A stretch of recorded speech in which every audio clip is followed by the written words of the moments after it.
देखिए, मध्य प्रदेश की 6 लोकसभा सीट पर वोटिंग चल रही है और इसमें बेहद इम्पोर्टेंट ये है कि बालाघाट की जो कुछ विधानसभा है वो नक्सल प्रभावित है। क्या व्यवस्था है और अब तक जो वोटिंग परसेंटेज है वो क्या है, पूरे अपडेट के साथ इस वक्त मेरे साथ मौजूद है खास बातचीत के लिए मध्य प्रदेश के मुख्य निर्वाचन पदाधिकारी अनुपम राजन साहब। सर, लंबे समय से तैयारी चल रही थी, लोकतंत्र के सबसे बड़े महापर्व की पहले चरण की शुरुआत हो गई है। अपडेट क्या है मध्य प्रदेश की 6 लोकसभा सीट पर वोटिंग को लेकर? देखिए, अभी पूरे 6 जो संसदीय क्षेत्र हैं, कुल 13,588 मतदान केंद्र हैं। इन सभी पे मतदान सुचारू रूप से चल रहा है, शांतिपूर्वक चल रहा है। मॉक पोल की कार्रवाई प्रारंभ हुई सुबह में, मॉक पोल सफलतापूर्वक संपन्न हुआ। कहीं कहीं जहाँ पे जैसी आवश्यकता थी वहाँ ईवीएम या वीवीपैट वो बदली गई हैं, बीयू और वीवीपैट बहुत बहुत कम जगहों पे। और अभी वर्तमान में मतदान चल रहा है। अभी शुरुआती 1 घंटे हुए हैं, लेकिन रुझान काफ़ी अच्छा है और काफ़ी उत्साह के साथ जो मतदाता हैं वो वोट करने आ रहे हैं। बालाघाट की वो विधानसभा है, चाहे वो वैयर हो, चाहे लांजी हो या परसबाड़ा हो, ये नक्सल प्रभावित है। यहाँ पर थोड़ा टफ था, इसलिए एक्स्ट्रा डिप्लॉयमेंट नहीं। जो नक्सल प्रभावित क्षेत्र होते हैं वहाँ पे जो स्टैंडर्ड ऑपरेटिंग प्रोसीजर है उसके तहत हम लोग सेंट्रल फोर्सेस की व्यवस्था करते हैं उन मतदान केंद्रों पे भी, और एक्स्ट्रा सिक्योरिटी रखते हैं। विधानसभा चुनाव के दौरान भी इन्हीं तीन विधानसभा क्षेत्रों में विशेष व्यवस्था की गई थी, और इस बार भी सेंट्रल फोर्सेस की व्यवस्था है।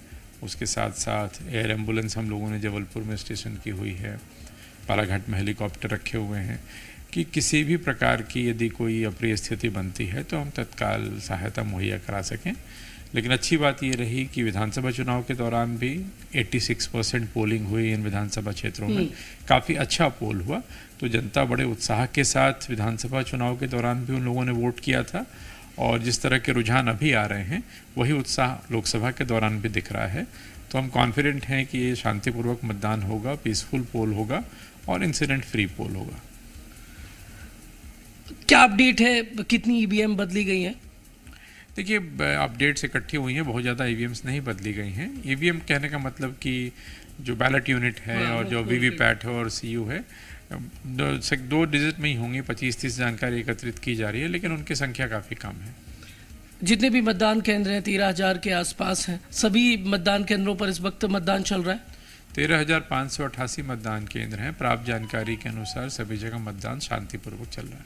ये एक जबलपुर का मतदान केंद्र है, लाला लाजपत राय वार्ड का 94 है। यहाँ पर मॉक पोल के दौरान मशीन खराब होने की खबर आई है। इसके अलावा करंजिया विकासखंड जो डिंडौरी में आता है, सुनपुरी, वहाँ पर लोगों ने मतदान बहिष्कार करने की खबर है। स्थानीय कोई मुद्दा, पानी जैसी समस्या रही है? देखिए, जहाँ भी मॉक पोल के दौरान मशीन में कोई दिक्कत आई है, जैसा मैंने पहले बताया, तो उसको तत्काल रिप्लेस किया गया है। चाहे वो वीवीपैट रहा हो या बीयू की प्रॉब्लम रही हो, तो उसको रिप्लेस किया और मतदान चल रहा है। जहाँ तक सवाल है किसी मतदान केंद्र पे स्थानीय जनता द्वारा मतदान के बहिष्कार का, उनकी कोई डिमांड्स होती हैं, कहीं सड़क की डिमांड है, कहीं पानी की डिमांड है, तो उनको जो स्थानीय स्तर पे जो अधिकारी होते हैं, जो हमारी टीम है, वो जा कर के कन्विंस करती है, उनको समझाती है कि, और वो लोग नॉर्मली देखा गया है कि मतदान की प्रक्रिया में हिस्सा लेते हैं। तो वही प्रयास, जहाँ भी इस तरह की खबर आती है वहाँ हम लोग प्रयास करते हैं कि जनता को वस्तु स्थिति से अवगत कराया जाए, सही चित्र उनके सामने रखा जाए और समझाइश दी जाए कि मतदान की प्रक्रिया में वो भाग लें। ये संवैधानिक अधिकार है वोट करना, लोकतंत्र का सबसे बड़ा महापर्व है। 6 सीटों पर वोटिंग चल रही है। वोटरों से क्या अब लास्ट टाइम आपका आग्रह है? आपके माध्यम से मैं सभी मतदाता साथियों से अनुरोध करना चाहूँगा, अपील करूँगा कि आज आपके मतदान क्षेत्र में मतदान है, अपने मतदान केंद्र पे जाएं और वोट जरूर करें। वोट करना हमारी जिम्मेदारी है, अधिकार के साथ साथ ये हमारा कर्तव्य भी है। तो इस लोकतांत्रिक प्रक्रिया में भागीदार बने और वोट करें। एक बार फिर से इम्पॉर्टेंट है, क्योंकि लाखों लोग इस वक्त आपको सुन रहे हैं जी मीडिया के माध्यम से। बहुत सारे वोटर हैं जो कंफ्यूज हैं कि कौन सा पत्र लेकर जाएं तब वोट पड़ेगा। तो क्योंकि ये जो 6 लोकसभा सीट हैं, इनमें बहुत ज़्यादा लोकसभा सीट हैं वो लगभग मोस्टली ट्राइबल क्षेत्र की हैं, तो कौन कौन से जो पहचान पत्र हैं वो लेकर मतदान केंद्र जा सकते हैं? देखिए, एक भ्रम ये भी रहता है कई बार लोगों के मन में कि यदि मेरे पास वोटर ID कार्ड नहीं है तो मैं वोट नहीं कर पाऊँगा। तो आपके माध्यम से मैं बताना चाहूँगा कि यदि वोटर आईडी कार्ड आपके पास नहीं है तो भी आप मतदान कर सकते हैं। आपके पास आधार कार्ड होगा, आपके पास पैन कार्ड होगा, आपके पास बैंक की पासबुक हो सकती है, ड्राइविंग लाइसेंस होगा कुछ लोगों के पास पासपोर्ट होगा।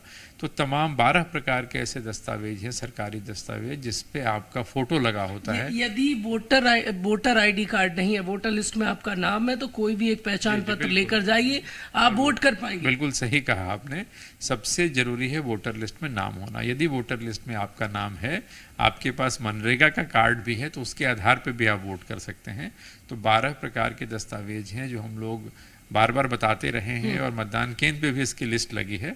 उनमें से कोई भी कार्ड लेके, एक कार्ड लेके आप चले जाएंगे, आप वोट कर सकते हैं। वोटर आईडी कार्ड होना ज़रूरी नहीं है। यदि है तो बहुत अच्छी बात है, नहीं है, नहीं मिल रहा है, गुम हो गया है, तो घबराइए नहीं। आपका नाम है, कोई भी कार्ड लीजिए, आधार कार्ड लीजिए, पैन कार्ड लीजिए, जॉब कार्ड लीजिए मनरेगा का, आपका कई लोगों के पास पेंशन के कार्ड हैं, अच्छा, वृद्धावस्था पेंशन का कार्ड हो, कई तरह के कार्ड, जो भी सरकारी दस्तावेज है जिस पे आपकी फोटो लगी है, वो लेकर के आप जा सकते हैं और उसके आधार पे आप वोट कर सकते हैं। बहुत इंपॉर्टेंट है, इस बार पर्चियां बड़े पैमाने पर बटी हैं, लगभग इतना बड़ा रिकॉर्ड कभी नहीं रहा है। ये कैसे संभव हो पाया? नहीं, पर्चियां हम लोगों ने विधानसभा के दौरान भी बांटी थी। हमारा प्रयास होता है कि हर उस मतदाता तक हम पर्ची पहुंचाएं, और पर्ची के साथ साथ हम लोग हर परिवार में एक वोटर गाइड भी देते हैं, वो भी दिया है इस बार। तो हर मतदाता तक पर्ची पहुंचाई गई है। परसेंटेज ज्यादा रहा है इस बार बीएलओस के माध्यम से। ठीक है, डिस्ट्रीब्यूशन का परसेंटेज ज़्यादा रहा होगा, लेकिन हम लोग हमेशा ये प्रयास करते हैं। और ये भी कहना चाहूँगा आपके माध्यम से कि यदि किसी को वोटर पर्ची नहीं मिली है, इसका मतलब ये नहीं है कि वो वोट नहीं कर सकता। वोटर पर्ची का वोट डालने से कोई संबंध नहीं है। वोटर पर्ची आपको सिर्फ इस बात के लिए हम लोग पहुंचाते हैं कि एक तो आपको मतदान की तारीख पता हो, आपका मतदान केंद्र पता हो, मतदाता सूची में आपका नाम कौन से नंबर पे है ये पता हो, ये सारी चीज़ें हैं। यदि किसी को नहीं मिली या जिस समय बीएलओ गया, मान लीजिए वो व्यक्ति घर पे नहीं मिला, तो निराश ना हो। जैसा हम लोगों ने पहले बात की, वोटर लिस्ट में नाम होना जरूरी है। वोटर लिस्ट में नाम है, कोई भी एक पहचान पत्र लीजिए, मतदान केंद्र पे जाइए, मतदान केंद्र पे सारी व्यवस्थाएं हैं, आप वोट करिए। लंबी कतारें मतदान केंद्र पर बहुत सारी लगभग देखी जा रही है। जो मेहनत थी वो सफल हो गई है। नहीं, हम लोग हमेशा से, मतलब आप सभी लोग, जब मैं हम कह रहा हूं तो उसमें आप भी शामिल हैं, सभी लोग हम चाहते हैं कि लोकतंत्र में जनता की भागीदारी अधिक से अधिक हो। इसका प्रयास हम लोग लगातार करते रहे हैं। प्रचार प्रसार के जितने माध्यम हैं सभी का उपयोग करते हैं, 1-to-1 मुलाकात करते हैं, बात करते हैं।